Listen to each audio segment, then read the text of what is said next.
And that is how London is looking as we head into the bank holiday weekend. Enjoy whatever the weather. Now it's the evening news with Charlene. Bye-bye.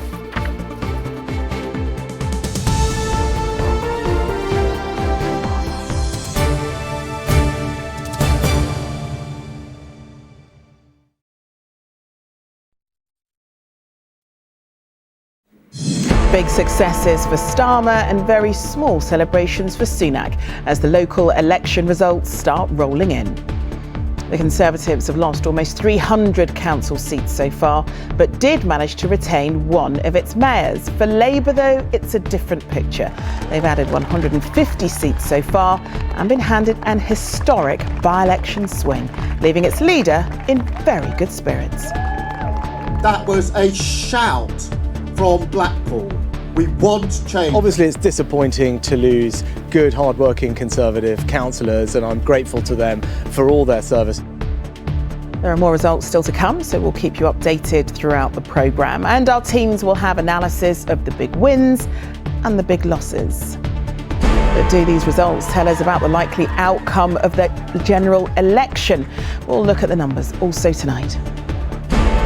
Sentenced to life, the teenager who took a zombie knife to a house party and killed 16-year-old Mikey Roynan. And it was smiles and hugs aplenty as the King continues his return to public duty at the Royal Windsor Horse Show.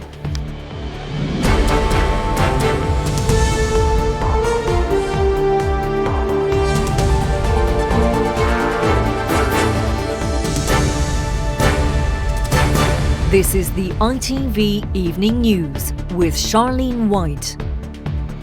Good evening. Labour has been toasting success in England's local elections and a key by-election as the party battered the Conservatives at the ballot box.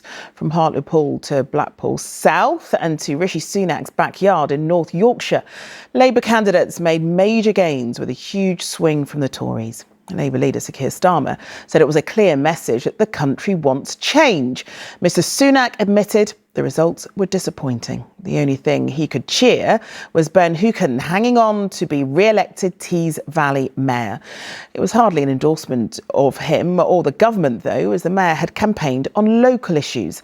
And it could get worse for the Tories, with more results still to be announced. In a moment, we'll look at what it could mean for the Prime Minister and for the general election. But first, here's our political editor, Robert Peston, on the story so far. Well, there's plenty more to come on the ITV Evening News, including killed at 16 during a house party. The teenagers jailed for the murder of Mikey Roynan.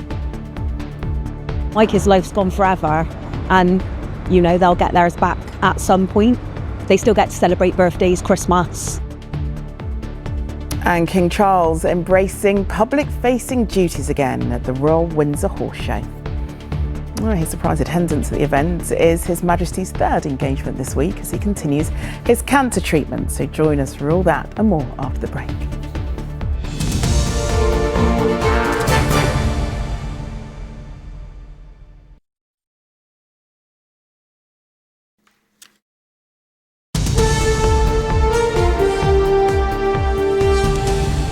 Welcome back. A judge has spoken of a plague of knife crime in Bristol and its surrounding areas as he sentenced 3 teenage boys for the killing of 16-year-old Mikey Roynan at a party in Bath last year. The judge ruled his killers, who are all also 16, could be named despite their young age. Shane Cunningham was found guilty of murder. Cartel Bushnell and Leo Knight were found guilty of manslaughter. And a warning that this report from our West Country reporter Sangeeta Lal starts on an upsetting 999 call made on the night of Mikey's murder. And you can catch up on all the latest Royals news of the week on Chris's podcast, The Royal Rota. You can listen wherever you get your podcasts. But you're watching the ITV Evening News. It's almost 7 o'clock. Emmerdale's here in half an hour, but first.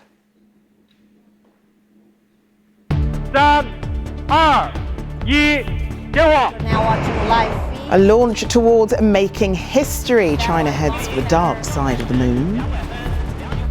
Thousands of lives potentially transformed thanks to a new sickle cell drug. The hoarder spared a third jail term for collecting thousands of wild eggs. I spend a large proportion of my career now tackling wildlife crime and other rural matters, and to see one individual have such a massive impact on our local wildlife is heartbreaking. What do you fancy? Chicken boner, lamb boner, prawn boner, mushroom rice, bag of chips, keema naan and 9 poppadoms. What special Christmas present the makers of Gavin and Stacey are cooking up for fans this year?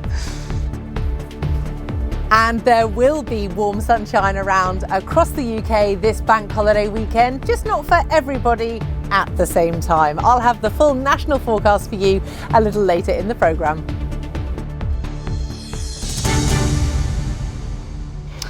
But first, the family of a Hollyoaks actor who was killed by a reckless driver have told ITV News about their campaign to educate young people about the dangers of speeding. Mother of two, Frankie Jules Hoff, was killed by a motorist who'd filmed himself driving one-handed at speeds of up to 123 miles per hour on the M66 in Bury. Frankie, who played Jess Holt in the soap, was pregnant at the time, and her unborn daughter also sadly died. Her two boys and her nephew were also badly hurt but survived. Now her family are looking for support in developing a new virtual reality experience which they hope will stop speeding and save lives. They spoke to our North of England reporter, Amy Welsh. Still to come, a finale years in the making. I loves you with all my heart. Gavin and Stacey set for a Christmas return to tie up that loose end. And it's going to be a mixed picture across the UK this bank holiday weekend. There will be some warm sunshine around, but also some cloud and some quite heavy rain. I'll tell you exactly what is happening and where and when in a special extended weather forecast next. So do join me and Becky for that in a few minutes.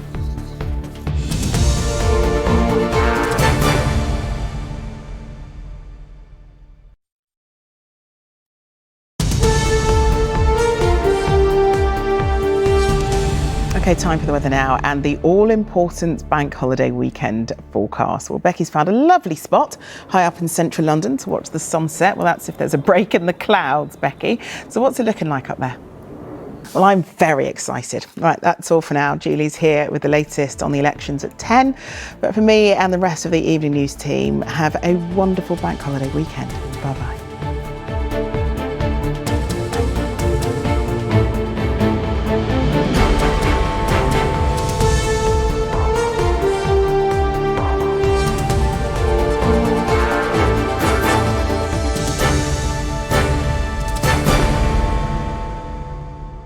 Join me, Clara Amfo, for ITV